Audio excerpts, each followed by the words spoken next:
বিয়ের আগে যখন বাবার বাড়িতে ছিলাম, ঈদের 2 থেকে 3 দিন আগে প্ল্যান করতাম কোথায় যাব, কোন বান্ধবীর কাছে যাব, কোথায় কোথায় গিয়ে একটু ডেটিং মারবো।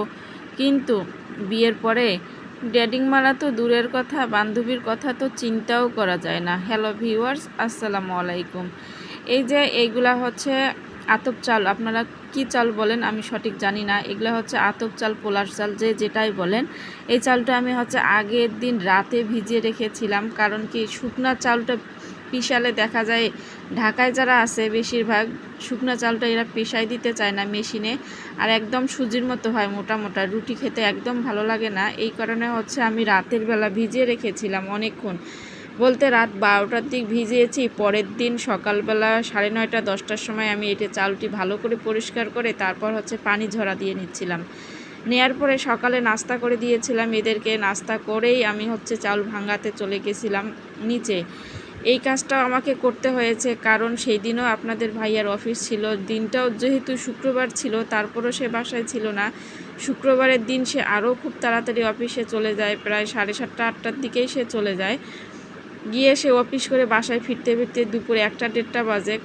অথবা কোনো দিন হচ্ছে এসে নামাজে যায়, এমন তাড়াহুড়া মানে তার। আমি এই কারণে হচ্ছে গিয়ে চাউলটাও ভাঙ্গায় নিয়ে আসছি। তারপর হচ্ছে ওটা রোদে দিয়ে তারপর সব তরকারি একবারে রেডি করে নিয়ে তারপর হচ্ছে অন্য বাদবাকি কাজ। আজকে হাতে আমার অনেকগুলো কাজ।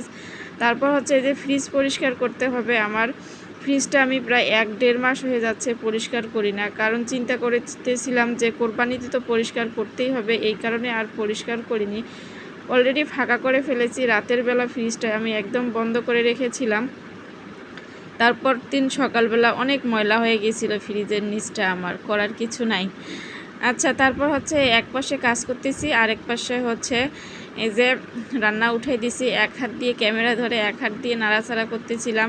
এই কারণে হয়তো বা আজকে মানে ভিডিওটা সঠিক বলতে একটু হয়তো খারাপ হবে, কারণ নড়াচড়া করতেছে এই অবস্থায়। আচ্ছা যাই হোক, বিয়ের আগে আমরা যেভাবে দিন কাটিয়েছি সেভাবে বিয়ের পর চিন্তাও করতে পারি না, কখনো ভাবতেও পারি না যে একটু হাতে মেহেদি লাগাবো। আসলে কি আর করার কিছু নাই, এভাবেই মেনে নিতে হবে। এই যে ঘন্টটাও আমি রান্না করে ফেলছি। আজকের ভিডিও এ পর্যন্ত। সবাই ভালো থাকবেন, সুস্থ থাকবেন, আল্লাহ হাফেজ।